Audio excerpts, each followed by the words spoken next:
sabi ko sa kanila, mali ang batayan ninyo.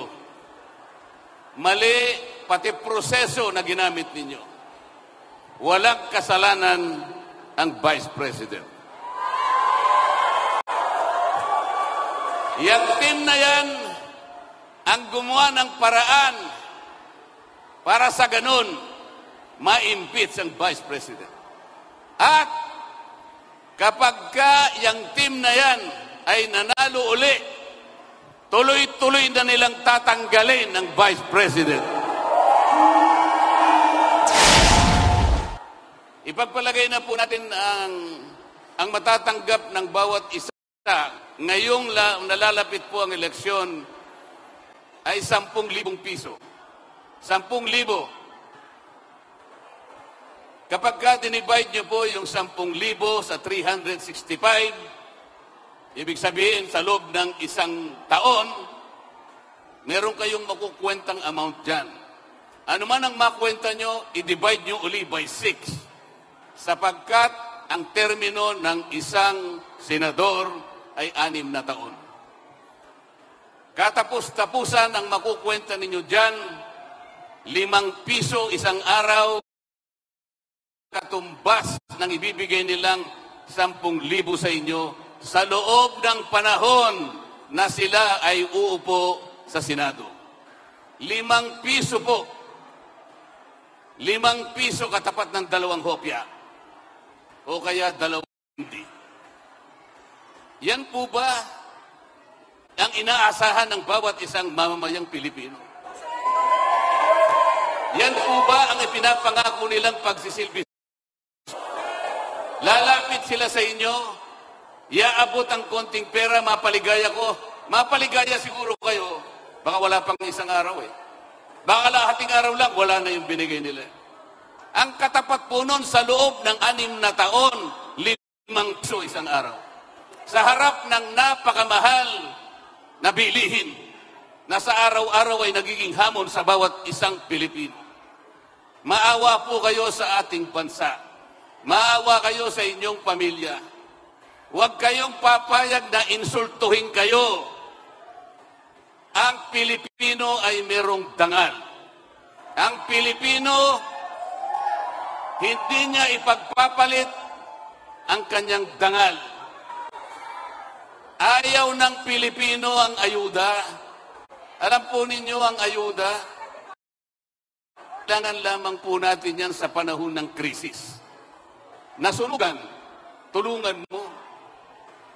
Nabagyo, nabaha, tulungan mo. Yan ang ugaling Pilipino.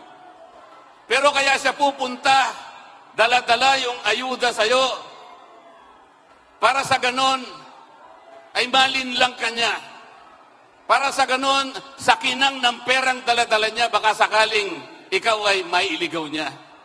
Binabayaran niya ang boto mo.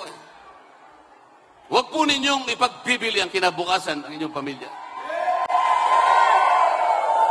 Ang Pilipino po, kahit mahirap ang kanyang buhay, ang gusto niya, ang gusto ng Pilipino, bigyan mo siya ng pagkakataong makapagtrabaho.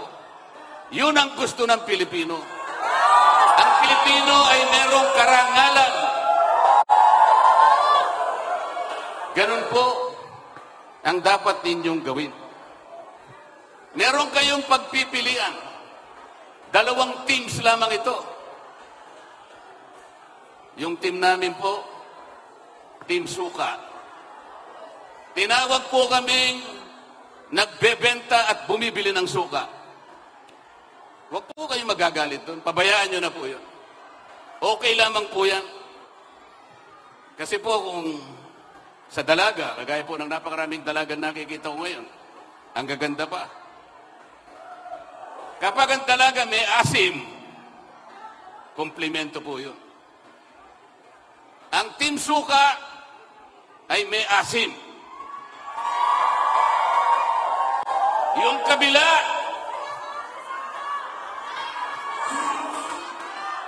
umasim na. Umasim na. Isimplify na lamang po natin ang issue, mga kababayan. Gawin nating simple ang pinag-uusapan. Iboboto nyo ba yung team na silang may kagagawan kung bakit napakataas ng presyo ng lahat ng bilihin? Iboboto ba nyo yung team na silang may kagagawan kung bakit lubog na sa katiwalian at korupsyon ng ating bansa? Pati pera po ng PhilHealth, kinulimbat na. Pati pera ng PDIC, kinulimbat na. Pati pera ng dalawang bangko na ang kanilang gawain ay palaguin ang ekonomiya ng bansang ito, kinulimbat din. At inilagay nila ang mga perang yan sa mga proyekto na silang ang kikita. Yan po ba ang team na iboboto ninyo? Yung team na yan din ang may kagagawan kung bakit na-impeach ang Vice President. Gusto nyo ba yung team? Yung team na gustong tanggalin ang Vice President? Wala pong kasalanan ang Vice President. Ako po ay kasama sa House of Representatives. Ang kalabang ko po ay napakarami. Ngunit sinasabi ko sa kanila, mali ang batayan ninyo. Mali pati proseso na ginamit ninyo. Walang kasalanan ang Vice President. Yang team na yan ang gumawa ng paraan para sa ganun, ma-impeach ang Vice President. At kapag yung team na yan ay nanalo uli, tuloy-tuloy na nilang tatanggalin ng Vice President. Alalahanin po ninyo, mga kababayan, ang ating pangalawang Pangulo, Sara Duterte, ay inihalal ng mahigit 32 milyong Pilipino.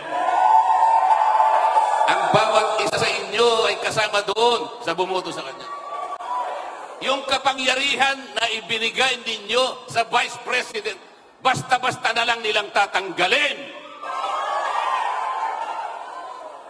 Yun po yung team na lalapit uli sa inyo. Sila po uli ang lalapit sa inyo. Lalapit na nagmamagandang puso. Ewan ko naman kung papansinin nyo pa. Yung Team Suka, sila lamang ang nakakaalam kung paano i-address ang lahat ng hamon na kinakaharap ng ating bansa. Ang Team Suka na nandito sa inyong harapan ngayon, sila lamang ang magtatanggol sa kapalaran ng Vice President. Wala na iba. Sa sandaling makahanap sila ng 16 na senador sa susunod na Kongreso, sa susunod na Senado, matatanggal po ang ating Vice President. Yan po ang kanilang gustong gawin. Kaya ang gusto po nila, 12-0. 12-0 daw po. Walang mananalo isa man sa PDP laban. Yun ang kanilang gusto.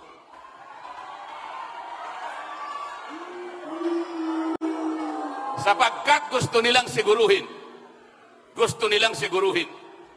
na matatanggal ang Vice President. Papayag po ba kayo na mangyari ito?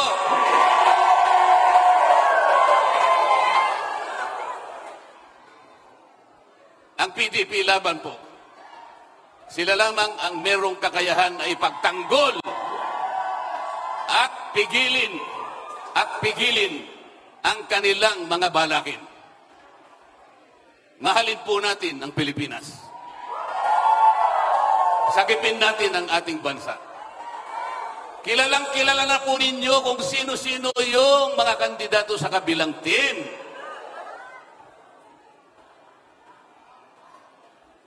Kilala na po ninyo, di ba? Pabalik-balik na lang. Pabalik-balik. Yung karamihan sa kanila na nakabalik na ng ilang beses.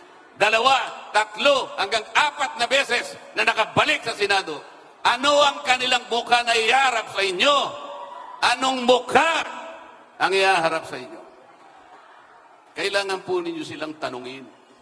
Paglapit po, ang totoo niyan, hindi po sila lumalapit ng personal. Ang ginagamit nila, television, ang ginagamit nila, radyo, mga tarpulin, kung ano-ano, sapagkat nahihiya sila na lumapit sa inyo. Sapagkat titingnan nyo sila sa kanilang mga mata, hindi sila makakatingin sa inyo. Ngunit ang PDP Laban, sila po, titingnan kayo straight in the eye.